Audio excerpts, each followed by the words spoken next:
सिद्धाने लाकडे फोडल्याचे सांगितले. स्वयंपाकघरातील सेवक सिद्ध त्या दिवशी जेवण न करताच लाकडे फोडलेली त्यांनीही सांगितलं. तेव्हा बसवण्णाच्या डोळ्यात अश्रू आले. नाही सिद्धा, तू अशा प्रकारे काम केलंस तर शरीर कसं चांगलं राहणार? हो, मीही तेच म्हणतो. दुसऱ्या मठाला जा म्हटलं तर ऐकत नाही. करतो म्हणून सगळे काम सांगणारे. मला तर ते पाहवत नाही, एक सेवक म्हणाला. सिद्धा तापातसुद्धा निष्ठेपासून विचलित झाला नाही. मेलेलं शव पेटलेल्या अग्नीला भीतं का? पडलेलं फळ झाडाला पुन्हा लागतं का? असं म्हटल्यावर त्या दोघांचं तोंड बांधल्यासारखं झालं. अमावस्येच्या काळ्या काळोखात गेलेलं चंद्रबिंब 3-4 दिवस गेल्यानंतर पुन्हा प्रकाशित होतो. त्याप्रमाणे 3 दिवसाच्या तापानंतर पुन्हा सिद्धाला चैतन्य आल्यासारखं झालं.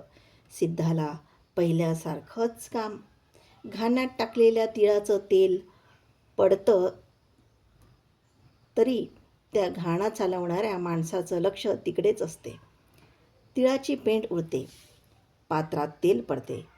काहीही करत असलं तरी, कुठेही असलं तरी त्याचं लक्ष तिकडेच असते. तसंच गजदंडे शिवयोगीचं लक्ष परीक्षेत असलेल्या सिद्धाकडेच होतं. बाहेर घाण्याच्या बैलासारखं काम, अंतर्मनी सदा गुरुनामस्मरण. त्या ज्ञानसरोवरेत करुणेचा सेतूच बांधून त्याचे हे काम केवळ वाळू स्वतःच्या अंगावर घेऊन खार ज्याप्रमाणे सेवा करीत होती असा त्याचा किंकर भाव. गुरुच्या परीक्षेत सिद्धाची अमूल्य अशी 4 वर्षे गेली. गुरुच्या अग्निपरीक्षेच्या जिभेला 100 इच्छा. त्या अग्नीच्या धगधगत्या ज्वालेत सिद्ध हिमपर्वतासारखा धैर्यवंत. पाणी आणताना, कपडे पिळताना स्वतःचं गाणं गुणगुणत असे. किती कष्ट आले तरी चालतील, गुरुकृपा मिळावी अशी दिव्य कळकळ सिद्ध बालकाची. प्रातःकाळच्या प्रवचनात गजदंड शिवयोगी श्रीमन निजगुण शिवयोगीच्या परमानुभवबोधे या ग्रंथाच्या 6व्या संधीच्या 3ऱ्या सूत्राचं विवरण करत श्रेष्ठ शिष्याचं लक्षण सांगत होते.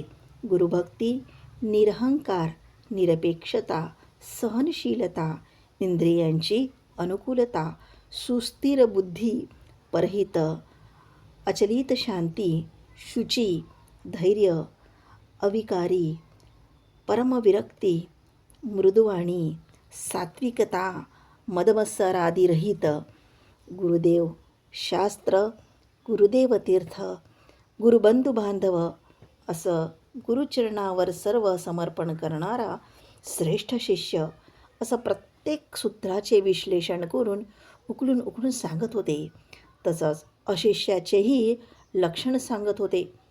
प्रतिकूल, अभिमानी, मतिहीन, अस्थिर, अतिक्रूर, अतिमूर्ख, आळशी, शूद्र, परपीडक, भक्तिरहित, गुरुदोषक, परपुरुषार्थ नसलेला, लोभी, धूर्त, निष्ठुर, चोर आणि दुशिष्य असं 4थ्या सूत्राचं विश्लेषण करून सांगितलं. त्या दिवशी मठातले सर्व शिष्य त्याच चिंतनात होते. सिद्धही त्याच गुंगीत होता. सर्व मठातील शिष्य आपले गुण तपासून पाहण्यात मग्न होते. अल्लम्मा, आजचं प्रवचन खूप आवडलं पहा. श्रेष्ठ शिष्य आणि अशिष्याचं लक्षण सांगितल्यामुळे आपण आपल्या स्वतःची परीक्षा करायला अनुकूल झालो पहा. होय निजगुण, मीही तोच विचार करत होतो. माझ्यात असलेले गुण तू सांग आणि तुझ्यात असलेले गुण मी सांगतो. सोड चांगला उपाय. गुरुभक्ती तुझ्यामध्ये अगाध आहे. स्वामींच्या पूजेला तू सर्व अनुकूल करून देतोस. तूही तेवढंच. त्यांचे कपडे किती स्वच्छ धुतोस. त्याच्याजवळ असलेला वृद्ध शिवज्जा मध्येच बोलला. निजगुण, अल्लाम्मा, तुमची चर्चा ऐकून संतोष वाटला. परंतु केवळ पूजा पुरस्काराच्या व्यवस्थेत कपडे धुण्यात ती भक्तिपूर्ण होत नाही. मुलांनो, तिकडे पहा. मौन राहून आत बाहेर सदा गुरुकृपेसाठी आतुरता सिद्धाजवळ गुरुभक्ती हृदयात भरून आहे. तुझी गोष्ट सत्य आहे. अजून निरंकार निरपेक्षता अल्लम्मा ती तुझ्यात आहे. गुरूंनी सांगितलेलं तू सर्व काम करतोस. अभिमान नाही, अहंकारही नाही, अपेक्षाही नाही. निजगुणा, तुझ्यात परहित मृदुवाणी आहे बघ. मुलांनो, केवळ गुरूंनी सांगितलेलं सर्व काम केलं तर निरंकार निरपेक्षता वाटत नाही. गुरुच्या सेवकाची ही सेवा किती केली तरी केली असा भाव ज्याच्याजवळ राहतो तो निरंकार. प्रतिफळाची अपेक्षा नाही. सिद्धाला तुम्ही 3-4 वर्ष झाली ओळखता. किती लहान बाळ आहे, तरी त्यांनी कधी केलं असं कोणासमोर एक दिवसही सांगितलं नाही. कंटाळाही केला नाही. केलेल्या कामात तिळभरही प्रतिफलाची अपेक्षा नाही. मठात पक्वान न केलं तरी डोळे उघडून पाहिलं नाही. मधुकरीने तृप्त आहे. ती भिक्षा मिळाली नाही त्या दिवशी उपवास. किती निष्ठा, किती जिद्द आहे पहा त्याच्याजवळ. ए अज्जा, तो तुझा नातू का? खूप वर्णन करतोस. कोणी नाही म्हणून येऊन बसलाय. केलं नाही तर कसं? सिद्धाची स्तुती सहन न होऊन असूयेने आणि रागाने रुद्रमुनी बोलला. तुला काय माहीत आहे रुद्रा?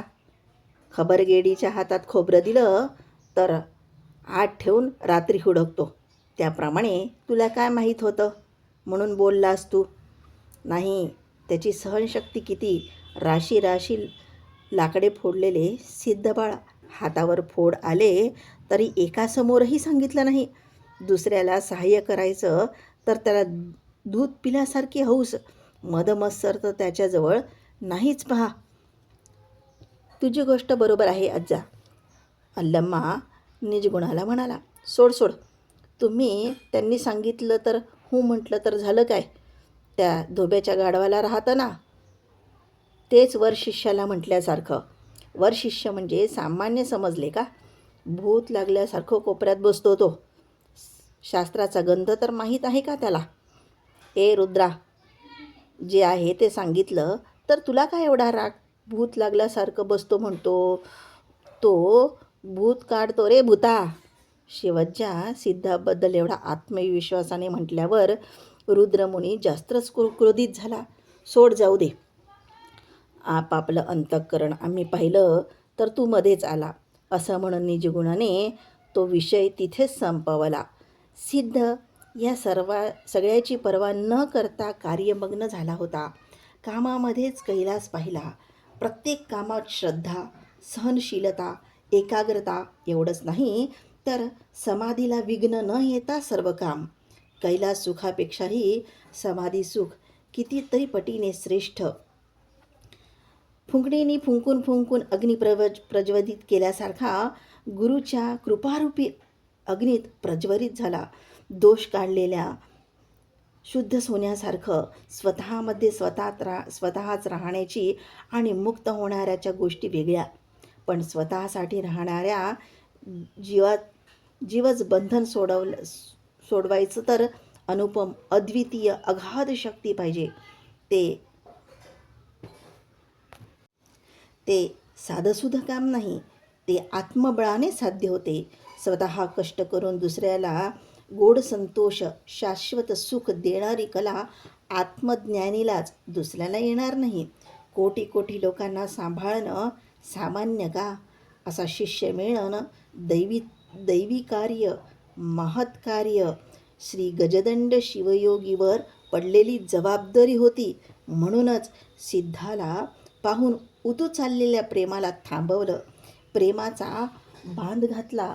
गृहिणी भाकरी करताना इकडून तिकडून काठाने मध्ये सगळीकडे थोपटून जर तव्यावर टाकली तर ती पुरीसारखी फुगून खाणाऱ्याला गोड वाटावी असं वाटून ती भाकरी करते. तसे गजदंड शिवयोगी सिद्धाचं अंतरंग बहिरंग दोन्ही चांगलं भाजावं अशी परीक्षा पाहत होते. सिद्धाच्या निष्काम कर्माने अंतःकरणातील मलदोष निवृत्ती झाली. गुरु उपासनेने विक्षेप दूर झाला. विवेक, वैराग्य, समाधी, षटसंपत्ती, मुमुक्षुत्व साधनेने परिपूर्ण झाला. जास्तीचं बळ प्राप्त झालं. उत्साह आणि शक्ती मिळाली. सिद्ध कट्टीमठाला येऊन 4 वर्ष झाली होती. गजदंडे शिवयोगी एकदाही बोलले नाहीत, पाहिलंही नाही. अनाथ बालक समजून करुणाही केली नाही. ते तेवढ्या वेळेपुरता हिमाचलासारखे राहिले तर आश्चर्य नाही. तो हिमाचलच आलिंगावा अशी आशा कोमल हस्ताला होती. करुणामय गंगा त्या हिमनगातून प्रवाहित झाली. रोजच्या प्रमाणे सिद्ध झोपेतून उठला. नित्यविधी पूर्ण करून मठाचे अंगण झाडून आला. नित्याच्या प्रकाशात आणि आजच्या प्रकाशात खूप फरक वाटत होता. झाडझुडपात नाविन्यपणा, पक्ष्यांच्या चिवचिवामध्ये एक शुभ संदेश, सुखावं वाटणार शीतल मंद सुगंध वारा. देवालयाचं शिखर मल्लिकार्जुनाच्या ध्यानात लीन झाल्यासारखं होतं. त्या पवित्र परिसरात कोणीतरी येणार असा भास होता. त्या भासाला शब्दच नाही, भावातीत आणि शब्दातीत होते. सिद्ध स्नान आटपून रोजचं काम लवकर लवकर करून गडबडीने सकाळच्या प्रवचनाला येऊन बसला. मठात नित्याची प्रार्थना झाली. मठातली लाकडं, खिडकी, दार त्या प्रार्थनेत मौन होऊन एकाग्र झाल्यासारखं दिसले. उच्चासनावर व्याघ्रासन शोभून दिसत होतं. समोर व्यासपीठ, व्यासपीठावर निजगुणी शिवयोगीचा शास्त्रग्रंथ, धुपाचा परिमळ, सुवास, समोर शिष्य आणि भक्तांचा समूह. व्यासपीठावर शिवयोगी आसनस्थ झालेले. आता प्रवचन चालू होणार तेवढ्यात खट खडावांच्या आवाजासोबत शुभ्र रेशमी धोतर, थोडा गुलाबी रंगाचा अंगरखा, डोक्याला तसाच मुंडासा, त्या मुंडाशाला मोत्याचा झुबका, भुजेवर कलात्मक विणलेलं सूर्याचं चित्र, हातात सोन्याचं कडं, कर्णकुंडले, मुखावर अहंकाराची मुद्रा, ओठावर हास्य, थोडं वाकलेलं नाक, पांडित्य प्रकट करणारे लहान लहान खोल डोळे, भीमकाया, थोडं पुढे आलेलं पोट, पाहिलं तर अपार पांडित्य वाटणारं व्यक्तित्व. मागे 5-6 शिष्य. आत येऊ का असे कोणालाही विचारलं नाही. येतो म्हणून कोणाला सांगितलंही नाही. नाटकासारख्या पात्रधारीसारखं धाडकन शिवयोगी समोर येऊन उभे राहिले. तिथे बसलेले सगळे आश्चर्याने चकित झाले. प्रवचनाच्या प्रारंभासाठी गुरु ध्यानमग्न होऊन गजदंड शिवयोगी अर्धोन्मिलित डोळ्यांनी बसले होते. विशाल कपाळावर भस्म, गळ्यात रुद्राक्षमाळा, वस्त्रात बांधलेलं इष्टलिंग, अजानुबाहू, ध्यानमुद्रा, काषायांबरधारी, मुखावर प्रसन्न शांतीचा प्रकाश, शिवच बसल्यासारखे जणू. ओम मल्लिकार्जुना, शिवयोगींचा उद्गार. डोळे उघडल्यावर समोर पाहिलेल्या दृश्यांनी चकित झाले. अपरिचित शास्त्री आणि त्यांचे शिष्य. या, कृपा करून बसा. समोरच बाजूला असलेल्या आसनाकडे हात दाखवत शिवयोगींनी म्हटले. तिथे जाताना चालणाऱ्या पायांच्या आवाजाने भूमी कंपित पावली. बसल्यावर आसनच हललं. शिष्य त्यांच्या बाजूला उभे होते. तुम्ही कोण, कोणत्या गावचे?